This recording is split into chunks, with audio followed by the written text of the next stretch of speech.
AITA for taking my family to court after my sister put $91,000 of debt in my name? I'm Ruby, 37, and for most of my adult life, I was the daughter who answered the phone even when I knew the call would cost me money, sleep, or peace. My older sister, Celeste, was 40 and what my mother always called sensitive.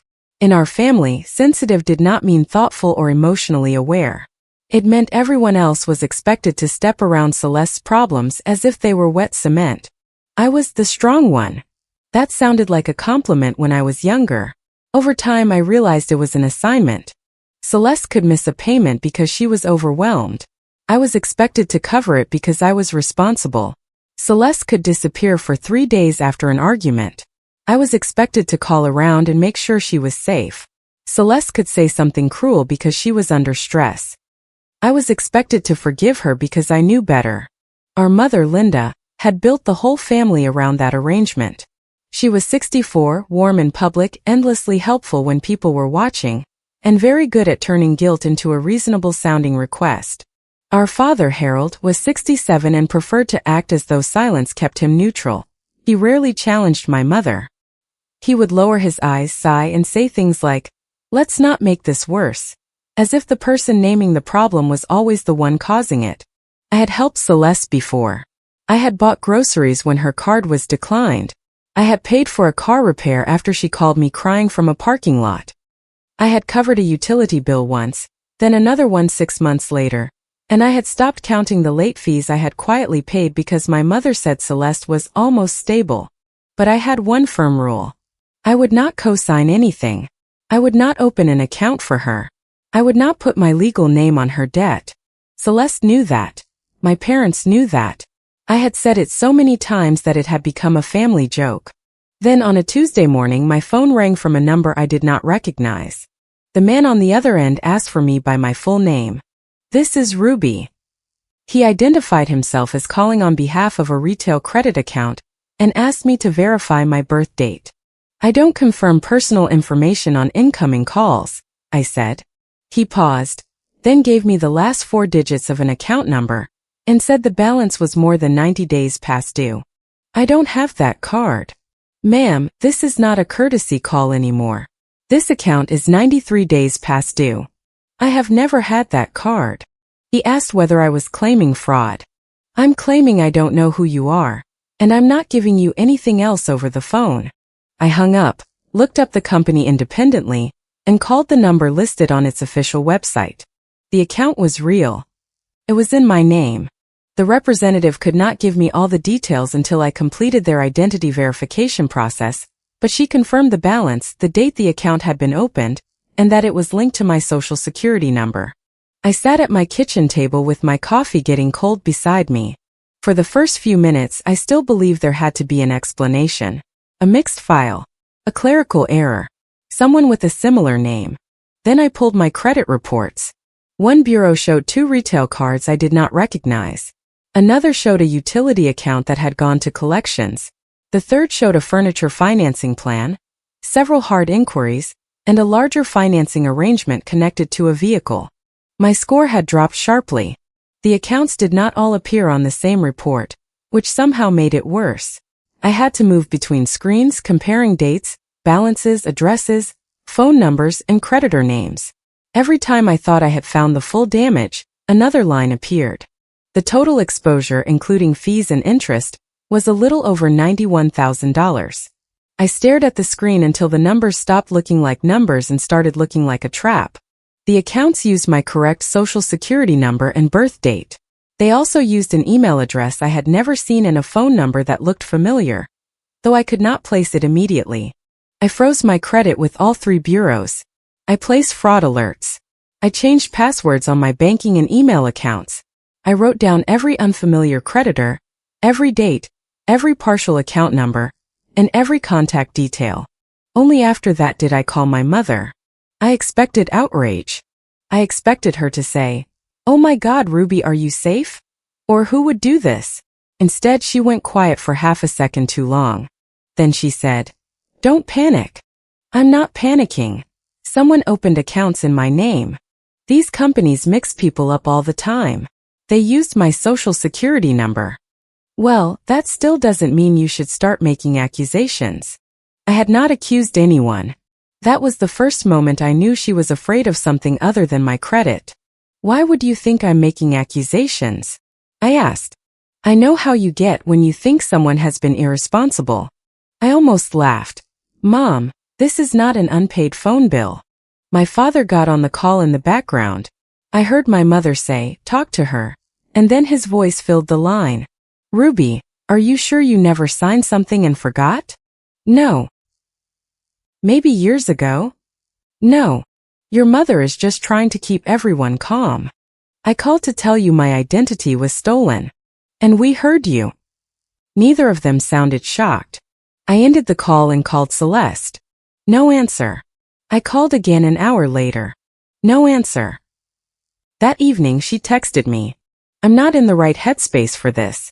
Please don't attack me. I can't handle another person thinking the worst of me. I read the message 3 times. I had not told her what I found. I replied, what exactly do you think I'm calling about? She did not answer. The next morning, another collector called. Later that day, my credit monitoring service showed a recent inquiry I had not authorized. It had happened less than 2 weeks earlier. That mattered because it meant whoever had done this had not made one desperate mistake and stopped. They were still trying. I began contacting the fraud departments of each creditor. The process was slow and repetitive. Every company wanted a different form, a different statement, a different document. One representative was kind. Another spoke to me like I was inventing the whole thing to avoid paying. A furniture financing company eventually sent me copies of the application and delivery record. The electronic application used my name and social security number, but the contact email contained a nickname Celeste had used for years. The phone number was her old number, the one she had kept long after switching carriers because it was connected to several accounts. The furniture had been delivered partly to an address associated with Celeste and partly to a storage unit she had used during one of her moves. The delivery date was the morning after a family dinner at my parents' house. I printed the record and laid it flat on my table. That was not a billing error. That was a shipping label. I called Celeste again. This time she answered. What? She said, already sounding injured. I have a furniture financing application in my name with your old phone number on it. Silence. Celeste. I don't know what you want me to say. The truth would be a good start. You're coming at me really aggressively. I am reading from a document. I said I'm not in a good place. Did you open this account? No. Did you use my information? No. Then why is your number on the delivery record? I don't know. Why were purchases delivered to your storage unit? I don't know. Why does the email address use your nickname? I said I don't know. She denied it for almost 8 minutes. Then her breathing changed. She started crying. I was drowning, Ruby. I closed my eyes. So you did it. I didn't steal from you. You used my social security number. I borrowed your name. The phrase was so absurd that I thought I had misheard her. You borrowed my name? I was going to fix it before you ever knew. How many accounts? I don't know. You don't know. It got confusing. How many? She cried harder. I didn't mean for it to get that big. That was the moment the last piece of doubt disappeared. I asked her to meet me at our parents' house that Sunday. It was already supposed to be a family dinner. My mother agreed too quickly, which told me she had already spoken to Celeste. When I arrived, the table was set. My mother had made chicken, mashed potatoes, and green beans, the same meal she made whenever she wanted everyone to behave like a normal family. Celeste was sitting at the table with swollen eyes and a tissue folded in her hand. My father was opening and closing the silverware drawer even though the table was already set. My mother said, "Let's eat before we discuss anything." "No," I said. "We're discussing it first." She looked offended. "Ruby." I placed the furniture record on the table. Then I put down a list of the other accounts. Did Celeste open these? Celeste stared at her plate. "Answer her," my father said quietly. Celeste looked up at me. "Some of them." "How many?" "I don't remember." "You remembered enough of my information to open them." My mother stepped closer. She has admitted she made mistakes. A mistake is missing a payment. This took my social security number, birth date, old tax information and addresses. Celeste's face twisted. I was desperate. And I was available? You were always the one who could take a hit and keep going. The room went still. My mother said, "She means you're strong." "No," I said. "She means she thought I was built to be hit." Celeste wiped her face. "I knew you'd survive it. My name is not a spare tire." My mother pulled out a chair and sat between us, physically positioning herself as the peacekeeper. "Not everything needs police and paperwork," she said. "I haven't mentioned police." "Then don't." "Why are you saying that?" "Because Celeste made a terrible mistake. Don't turn it into a life sentence." "I am trying to find out what she did." "You're tearing this family apart over numbers on a screen. They are debts in my name." My father finally sat down. "This should stay between us." I looked at him. "Did you know?" He hesitated. My mother answered for him. "We knew she was having money trouble." "That is not what I asked." Celeste started crying again. My mother rubbed her back. I stayed calm because I knew the second I raised my voice, my mother would use it as evidence that I was cruel and unstable. I told Celeste exactly what I needed. She had to cooperate with every creditor. She had to sign a truthful, notarized statement admitting which accounts she opened. She had to return any merchandise that could still be returned. She had to provide access to records connected to the fraudulent accounts. She had to help correct the utility account and the vehicle financing records. She had to stop applying for anything else immediately. "I'm not asking you to ruin your life," I said. "I'm asking you to stop ruining mine." My mother folded her arms. "A notarized statement sounds like you're building a case against her. It sounds like I'm refusing another verbal family promise." Celeste whispered, "Are you going to have me arrested?" "I am giving you a chance to cooperate before I decide what I have to do." My father said, "That sounds like a threat." "No, a threat would be unclear." I left without eating. 2 days later, my mother came to my door with a typed agreement. She had placed it in a plain envelope and acted as though she was delivering paperwork for a school fundraiser. "I worked something out," she said. The agreement stated that I had temporarily permitted Celeste to use my personal and financial information during a period of hardship. It said Celeste would repay me privately over time, and that neither party would involve outside authorities as long as payments were made. I read the first paragraph twice. Then I looked at my mother. "This says I gave permission. It's just wording. It says I authorized it. It protects everyone. It makes me responsible. No, it shows Celeste intends to repay you. It turns identity theft into a personal loan."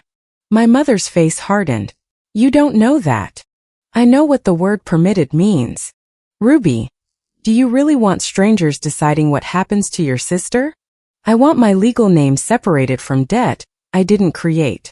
"She's terrified." "So am I." "You've always been the stable one." There it was again, the assignment. I handed the agreement back. "I'm not signing this. This keeps police out of it." "No, this keeps the truth out of it." My mother left angry. That afternoon, I contacted a legal advisor, Ms. Price, who had experience with consumer fraud and identity theft cases.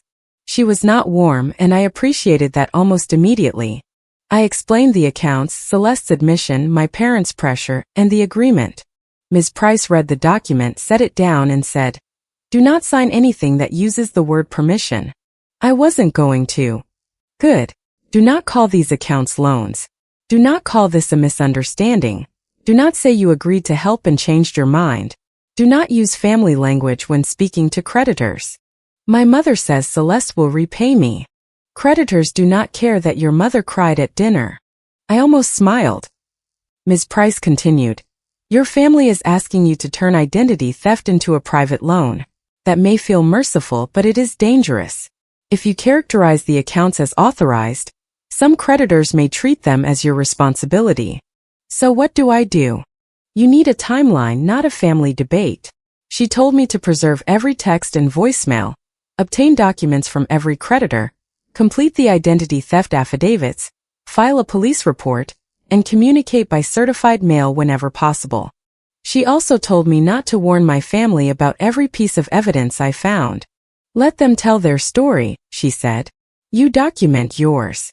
Filing the police report was harder than I expected. I sat in my car outside the station for almost 20 minutes. My hands were shaking.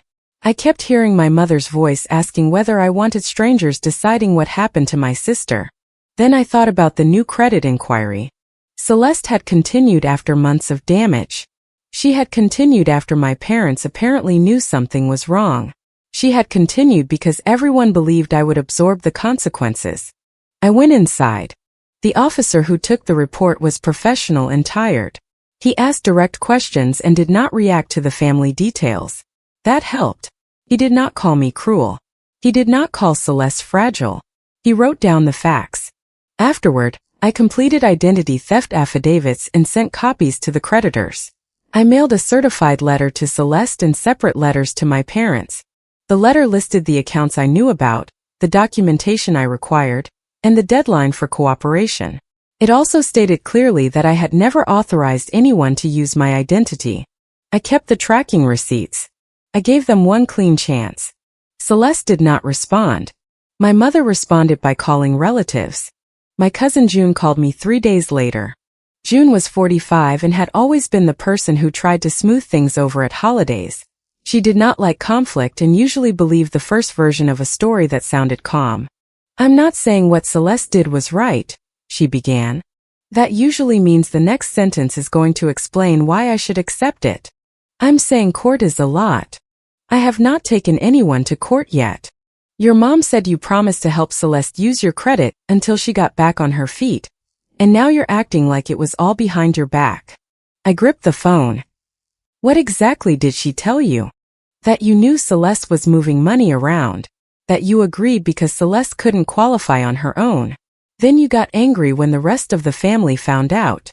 I never agreed to any of that. She said it was verbal. Ask her to show you one message where I gave permission. June was quiet. Ruby, she sounded very certain.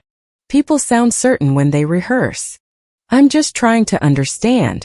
Then start by asking why Celeste used an email address and phone number that were not mine. June sighed. I don't want the family split over this. The family was already split. I was just the last one told. She ended the call without apologizing. The next evening she called back. Her voice was different. Ruby, I think your mother lied to all of us. I sat down. What happened? I asked her for the message where you gave permission. She said there wasn't one because you don't like putting family things in writing. That doesn't even make sense. I know. Then I remembered something. Several years earlier, after my parents updated their insurance documents, I had left copies of old tax paperwork and identification records in a locked storage box at their house. My mother had insisted on keeping copies for emergencies. June told me that months earlier, my mother had asked whether those records included my social security number. At the time, June thought Linda was updating family paperwork.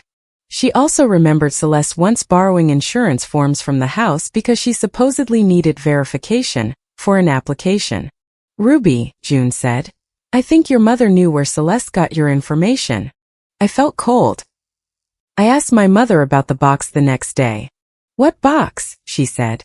The one with old insurance forms, tax documents, and copies of our identification. Oh, that old thing. Did Celeste have access to it? I don't keep a sign-out sheet for family paperwork. Did you give it to her? I may have let her look for something. What? I don't remember. When? I don't remember. You remember enough to tell relatives I authorized $91,000 in debt, but you don't remember handing over a box with my social security card in it? My mother's voice sharpened. Your sister needed documents. My documents? Don't twist my words. I ended the call. That night, while organizing saved messages, I found an old voicemail from my mother. It was from several months before the collector called. I had kept it because the message sounded strange at the time. My mother had called to ask whether I was coming to Sunday dinner. After leaving the message, she apparently thought she had hung up. There were a few seconds of muffled sound. Then I heard her say to my father, "Don't tell Ruby yet. If she hears the word fraud, she'll go straight to the police." My father said something too low to understand. My mother answered, "I told Celeste to shut everything down first." The voicemail ended. I sat alone in my kitchen and listened to it again. Then again. I did not cry immediately. I backed it up first. I saved the original file to multiple secure locations. I emailed a copy to Ms. Price. I wrote down the date and time. Only after that did I put my phone face down and cry. My mother had known months before I did. She had not warned me. She had not told me to freeze my credit. She had not asked Celeste to confess. She had tried to contain it quietly, as if my identity were a stain on the family carpet. The next evidence came through the creditor disputes. One company provided account recovery information showing that a password reset had been sent to Celeste's email. Another record showed an electronic signature from a device and network I had never used. Later, as part of the legal process, screenshots recovered from Celeste's phone included a text from my father. "Did you cancel the card under Ruby's name before the statement comes again?" Celeste had replied, "Not yet. I'm trying." My father wrote, "Your mother says do it today." The message was dated months before I discovered the fraud. My father had not been staying out of it. He had been standing in the middle of it with his hands in his pockets. Celeste left me a long voicemail after she learned I had filed the police report. She was sobbing so hard that parts of it were difficult to understand. "I was drowning, Ruby. I didn't know what else to do. You were always the one who had it together. I thought you'd understand after I fixed it. I know it got bigger than I meant it to. But you're acting like I'm some criminal." She paused, then added, "You can take a hit. You always do." I did not call her back. I sent the voicemail to Ms. Price. The legal process was not fast. There were forms, interviews, creditor responses, disputes, requests for supporting documents, and long stretches where nothing seemed to happen. Some accounts were provisionally marked as disputed. Others remained on my reports while the companies investigated. One creditor initially denied my claim because the application contained enough of my real information to appear legitimate. Ms. Price helped me challenge that decision with the delivery records, contact information, police report, and device data. My family continued trying to pressure me. My mother left messages saying Celeste could not sleep. My father texted, "Your mother is falling apart." I replied, "Please keep all communication about the accounts in writing." He wrote, "This is not how family talks." I answered, "It is how evidence works." Relatives took sides. Some stopped contacting me. A few sent vague messages about forgiveness. One told me I was financially stable enough to recover. I asked whether she would volunteer her own social security number to help Celeste. She never replied. When the hearing date finally came, I arrived early. The courthouse was quieter than I expected. There was no dramatic music, no crowd waiting for a spectacle. Just security trays, hard benches, fluorescent lights, and people speaking in low voices. I carried only the documents Ms. Price told me to bring. My parents were sitting with Celeste across the hallway. My mother avoided looking at me. My father looked exhausted, as though my refusal to accept fraud had personally aged him. Celeste held a tissue near her face and watched everyone who walked past. My father stood when he saw me. "There's still time to stop this," he said. "There was time to stop it before you lied." His mouth tightened. "You don't know everything. I know about the text." He sat back down. Inside the hearing room, everything felt procedural. Names were called. Documents were marked. People were told when to speak and when to wait. That calmness made what happened next worse. Celeste testified first. She said she had been in a desperate financial situation. She said I had always helped her and that she believed this was another form of help. She claimed I knew generally that she was using my credit and had become angry only after relatives started talking about it. Ms. Price asked, "Where is the written authorization?" Celeste said, "It was between sisters." "Did Ruby ever sign an application?" "No." Did Ruby ever speak to a creditor on your behalf before discovering the accounts? No. Did Ruby give you her social security number for this purpose? She knew I had access to family records. That was not my question. Celeste started crying. I thought she would understand. Ms. Price asked, "Did you tell Ruby before opening the first account?" No. Before opening the second? No. Before opening any of them? Celeste whispered. No. Then my mother testified. Linda wore the calm expression she used at family gatherings when she wanted to control the room without appearing controlling. She said I had known Celeste was struggling. She said I had verbally agreed to let Celeste use my credit temporarily. She described me as practical and financially cautious, then tried to use that against me. Ruby understood the arrangement, she said. She only became hostile later because she resents how much support Celeste has needed. Ms. Price asked, "When did Ruby give permission?" I don't remember the exact date. Where did this conversation happen? At home. Whose home? My mother hesitated. Ours. Who was present? Family. Which family members? Harold. Celeste. Ruby. I had never been in that room for that conversation because it had never happened. My father testified next. He said I was punishing the family over an internal disagreement. He said my mother had been trying to keep everyone calm. He said he believed I knew more than I admitted. Ms. Price asked, "Did you personally hear Ruby authorize the accounts?"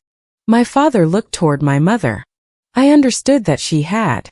That was not my question. He cleared his throat. I don't remember the exact words. Did Ruby tell you directly that Celeste could use her identity? I thought it was handled. By whom? No answer. I sat still while they testified against me. That was the hardest part. Not the collector calls. Not the frozen credit. Not even the police report. My parents were under oath, choosing Celeste's version over the truth, because they still believed I was the child who would absorb the impact. Then Ms. Price began presenting the evidence. First came the credit reports and the timeline showing when I discovered the accounts. Then the fraud affidavits and police report. Then the certified letter proving I had offered Celeste a chance to cooperate before the matter escalated. Then the creditor record showing Celeste's email, old phone number, storage unit, and delivery information. Then the account recovery data. The room changed gradually. No one gasped. No one shouted. The lies simply became harder to maintain. Ms. Price asked for the voicemail to be played. My mother's recorded voice filled the room. "Don't tell Ruby yet. If she hears the word fraud, she'll go straight to the police." There was the muffled response from my father. Then my mother again. I told Celeste to shut everything down first. My mother's face changed. Celeste stopped crying. My father stared at the table. Ms. Price then presented his text. "Did you cancel the card under Ruby's name before the statement comes again?" My father tried to explain that he had only wanted Celeste to correct the problem. Ms. Price asked, "Why did you not tell Ruby?" He said, "We were trying to keep things from getting worse." For whom? He did not answer. Judge Bennett had been quiet through most of the testimony. He did not raise his voice or make a speech. He looked down at the evidence, then at my mother. "If Ruby gave permission," he asked, "why was everyone so careful to keep Ruby from finding out?" My mother opened her mouth. Nothing came out. She looked at Celeste, then at my father. Finally, she said, "We were trying to protect the family." Judge Bennett replied, "That does not answer the question." My mother began to cry. It was not dramatic. It was worse than that. Her confidence simply disappeared. Celeste looked at her instead of me. My father said nothing. The consequences did not arrive all at once, and they were not magical. Celeste was ordered to cooperate with restitution and financial monitoring. Her false statements and the documented pattern of accounts placed her at serious risk of probation and additional penalties if she failed to comply. She had to provide records, assist with account corrections, and stop all contact with creditors using my identity. The court also warned my family against further false statements or harassment connected to the case. Several creditors formally marked the accounts as fraudulent. Others reopened their investigations with the new evidence. The utility account was separated from my responsibility. The furniture financing company accepted the identity theft documentation.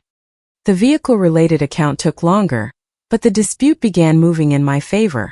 My credit did not recover overnight. There were still letters, calls, correction requests, and follow-ups. Some weeks I spent hours proving the same facts to different departments.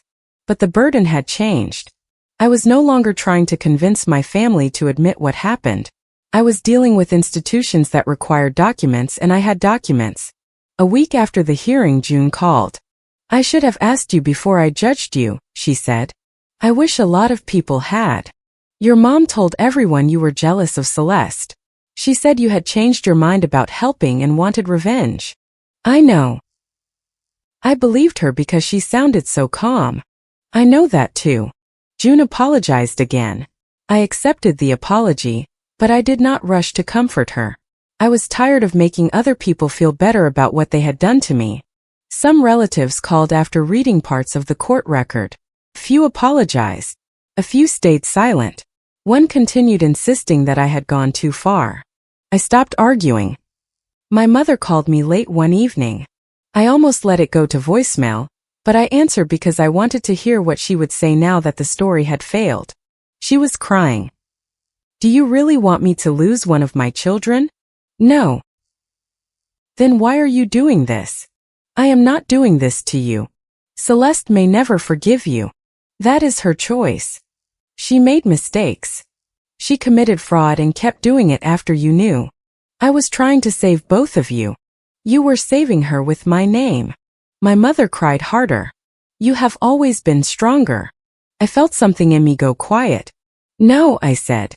"I just stopped letting you keep one child by sacrificing the other." She told me I was cold. I ended the call. My father texted the next morning. "This went too far." I replied, "It went too far when you helped hide my name on debts I never made." He wrote, "I was trying to keep the family together." I answered, "You were trying to keep the truth contained." After that, I told both of my parents that any future communication about the case had to be in writing. I went low contact. I removed them from every emergency access list connected to my finances. I changed security questions, locked down old records, replaced documents that might have been compromised, and made sure no family member could access anything tied to my identity. I also stopped answering every call. That change felt small, but it was not. For years, my family had treated my availability as proof of love.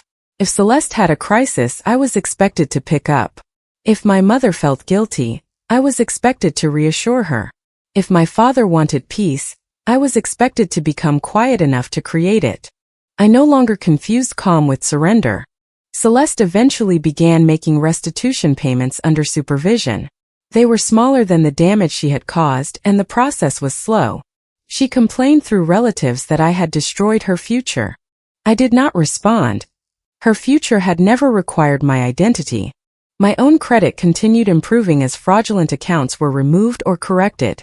It was not perfect, and I still checked every report carefully. But for the first time in months, I could look at my financial records without feeling as though someone else was living inside my name. I did not send my family to court. They dragged me there and expected me to lie for them. For the first time, I let them call me heartless and did not correct them. My credit was finally getting clean, and so was my conscience. If you liked it, don't forget to leave a comment and support the channel by subscribing. See you in the upcoming stories.